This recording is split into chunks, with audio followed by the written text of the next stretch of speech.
Okay, what do you think, Kristen? Should we make a start? Let's do it. Wonderful. All right. Thank you all for joining us. My name is Natalie Painchaud. I'm a senior director at Innosight based in Boston, and I'm joined here by my colleague, Kristen Colella, who is a managing director, also based in Boston, and co-lead of our global consumer goods practice. Hi, everyone. And we're excited to be here today to share with you 3 tools you can use to diagnose what we call the real blockers to your change efforts. So before we get started, Kristen, would you like to share some opening comments? Yeah, thanks, Natalie. So it's such a common challenge and top of mind for our clients right now. Just yesterday, I had conversations with 2 different leaders in separate organizations, and one said, gosh, change management is a really big deal to what we're trying to do. And the other said, I need our people to not be afraid of change. And this is consistent whether the conversation is about trying to get greater performance out of innovation, defining the future of functions, leveraging technology to work in new ways, becoming more customer-centric, collaborating to drive new growth or step change in operating performance.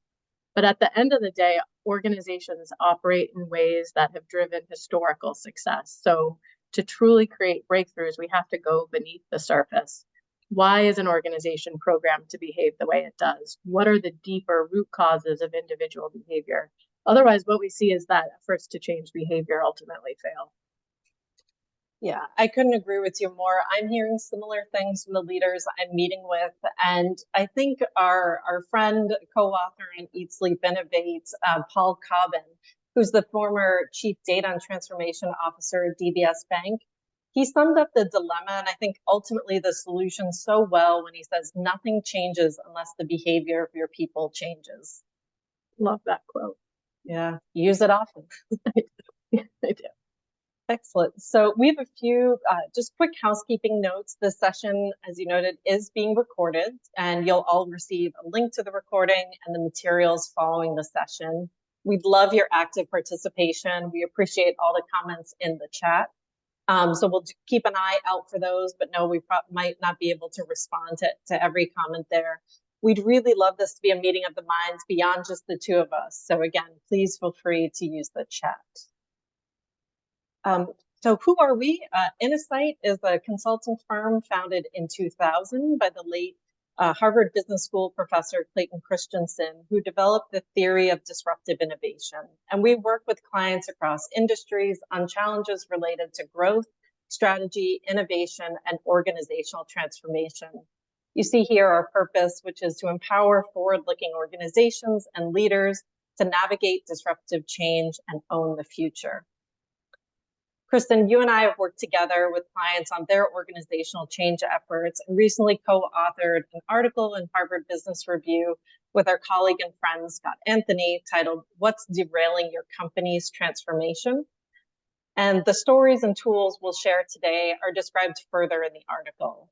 But for the time we have together today, we have really 3 topics. I'll start by sharing why it's so difficult to identify these hidden cultural barriers to change and provide some examples of what these barriers are. Kristen will then bring this to life with a story from an organization we served, sharing what tools we used and the actions they took from the insights gathered. And then we'll walk through some specific tips and tricks and things we've learned to help you bring these tools into your own organizations. So just starting with transformation, we spend a lot of our time working here. It requires changing what you offer as your organization either navigates disruptive change or starts to step out from your core to serve new markets with new business models. And these changes mean new ways of working. So changes in what employees do on a day-to-day basis. These behaviors are influenced both by structural and cultural enablers. And what we see often is an organization will focus on one side of the equation to the exclusion of the other, leading to one of 2 unhelpful outcomes. Either employees are left frustrated because they're being asked to adopt behaviors that just don't make sense in the system they're in, or nothing ultimately changes. And this is where we'd like to do our first poll. Meredith, if you could kindly bring up our poll question.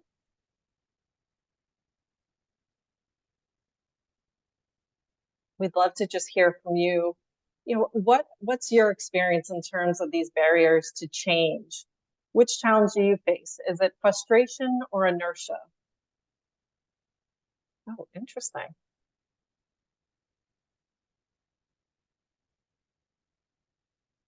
Kristen, any insights? Yeah. You're all on the right webinar. It's my insight. There's a lot, the majority, 3/4 of you are on inertia. So a lot of challenges around culture. So we're going to dig into that a bit, but a good quarter of you on frustration as well. And I think that's why we have the and here, is that it's both of these things together, and without the right operating model elements in place, we can't see change either. Yeah. Excellent. Yes. And I see we've got some. Oh, can you define inertia? So inertia just ultimately means nothing changes. It's business as usual, despite your efforts, great efforts oftentimes to change the systems, the processes, nothing is changing. Great. All right. Thank you, Meredith. I'll move us to our next slide here. So either change, anytime you're trying to make a change, it's either fast-tracked or made more difficult by your company's deeply ingrained beliefs below that cultural iceberg, below the waterline. I like to call that it's just the way things are done around here. I've certainly said this more than once. And when you hear this phrase, definitely pay attention. Beliefs that drive behavior typically lie deep inside a person or a company's subconscious. So if you ask about these directly, people will struggle to share. But it is worth spending the time to really understand these, because these subtle hidden blockers are the ones that, if addressed, can have an outsized impact. Just wanted to share with you a few examples that may resonate of some ingrained beliefs that can run counter to a company's stated values. So a company might say, we're innovative, agile, and experiment, but what people are feeling and believing is it's not safe to speak up. I'm scared to make a mistake, or I don't think you really want to hear what I have to say. Or we hear this a lot in innovation, which is we talk about innovation, but everybody knows working on big opportunities is more important than learning and experimenting. These are difficult to talk about, not something people quickly open up about. So getting these insights requires what we call just a little bit of detective work. And then a little side note here, as we develop this content, Kristen, Scott, and Meredith, who's on the line here, we all learned that we all watched and we're fans of the same hit medical drama. So we'll see if you're familiar with it. House MD. So I see Kristen smiling. Curious, anyone in the chat, if you're familiar with this show. But if you aren't, it aired in the early 2000s. It's a story of a medical doctor and his team who get referred to the toughest to diagnose cases. And they use some unconventional methods to understand what's truly ailing the patient beyond their presenting symptoms. He's known for saying everybody lies, so it requires detective work to understand what's truly going on. And the reason we share this is we think this is the mindset you need when doing this type of work.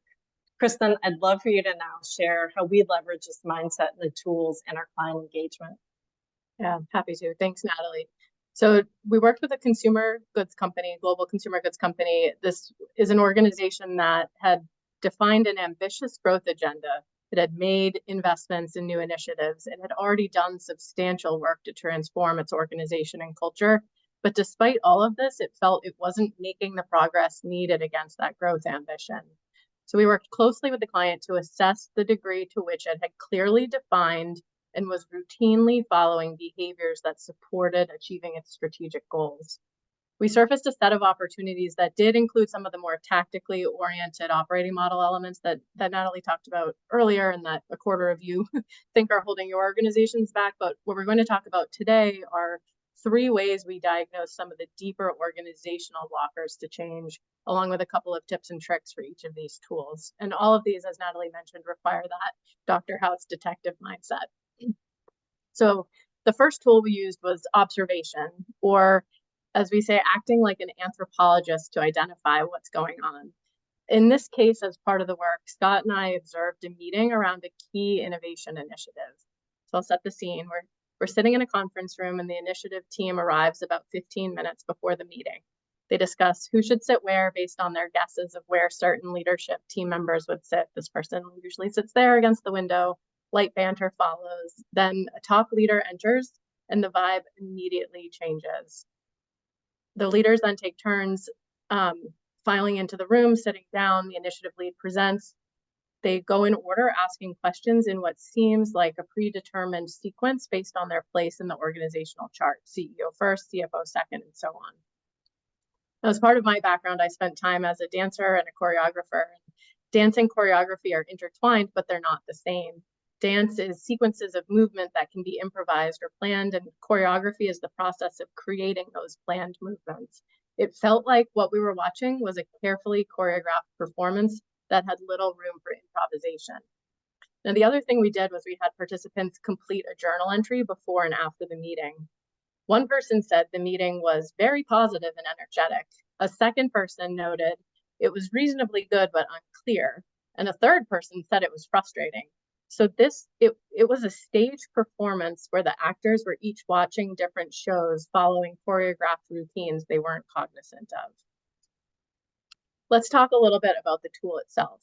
So for this observation, Scott and I actually split roles. I focused on the content of the discussion while he focused on the process.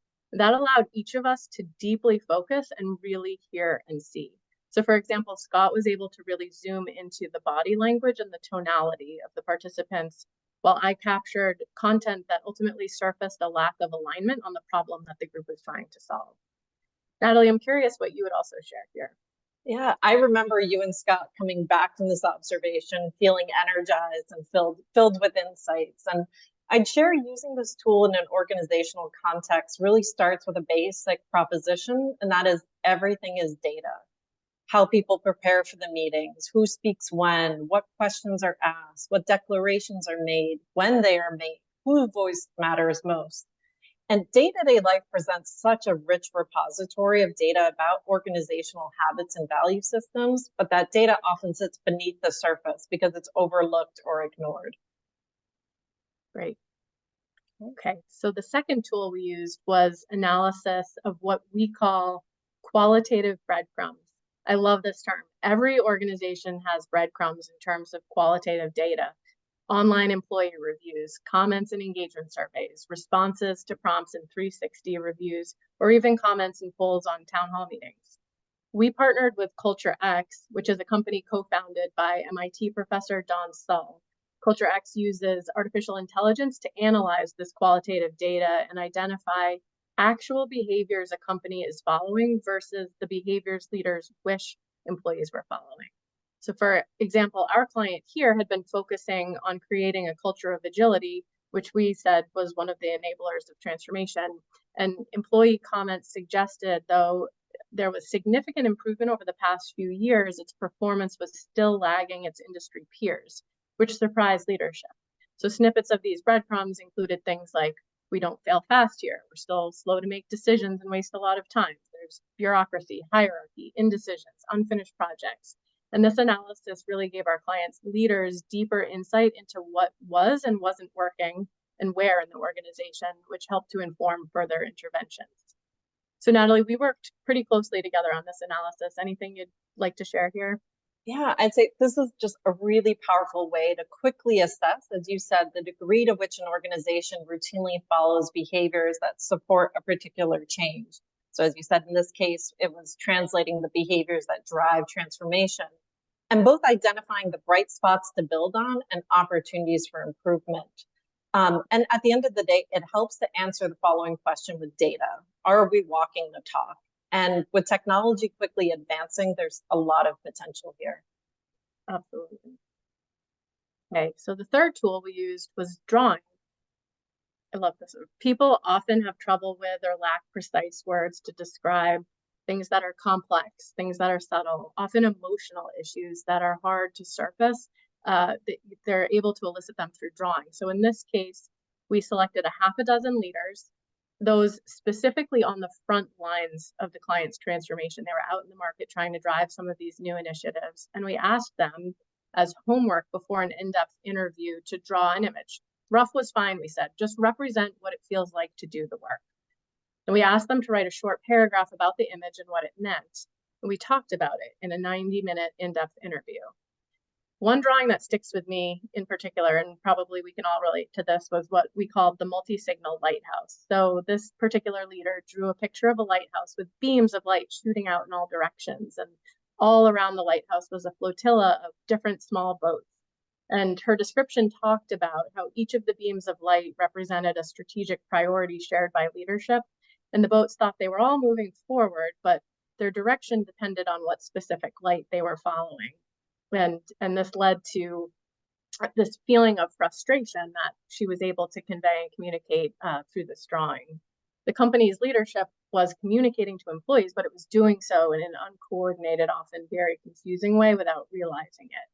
We actually ended up taking this image into a leadership meeting, which led to a really great discussion. It was grounded in empathy for those on the front line of these initiatives, and ended up surfacing some ways to be more strategic and intentional in their internal communications. Natalie, any reflections you have from doing this with our client? Oh, definitely. And I mean, they still refer to the multi-signal lighthouse. It's become an artifact. I'd say this becomes especially powerful when you pair the drawing with interviewing. And you know, an insight could just be from people feeling like they're failing at the drawing itself, and having a little bit of humor, diffusing tension, because you're talking about difficult things, challenging conversations, and it just allows an interviewee to tap into a different part of their brain that leads to these powerful, often memorable examples.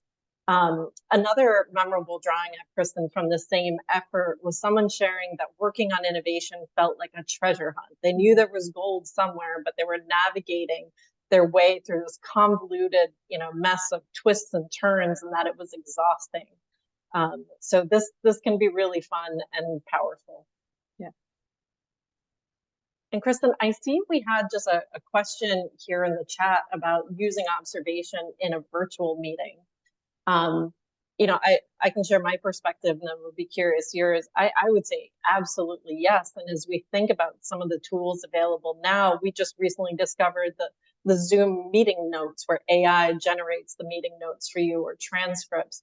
So I think there's definitely an opportunity to do this both in person as well as in virtual settings.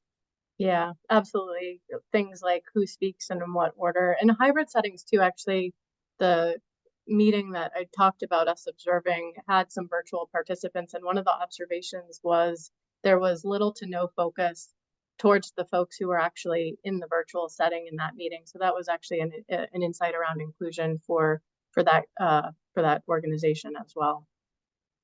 Great point. And I think at this point, Meredith, we'd love to get the group to reflect and answer a question. We're curious which of these three tools you would use, be excited to use first inside of your organization.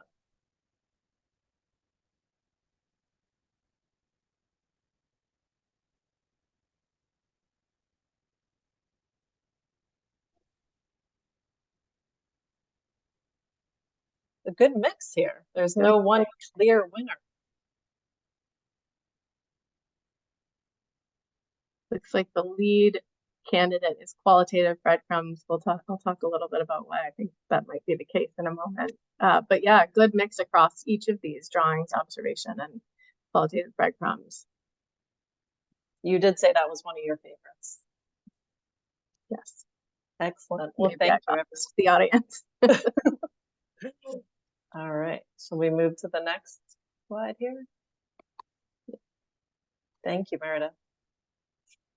Okay. So before we close for today, we wanted to share 4 overarching lessons learned from our work using these in practice with our clients.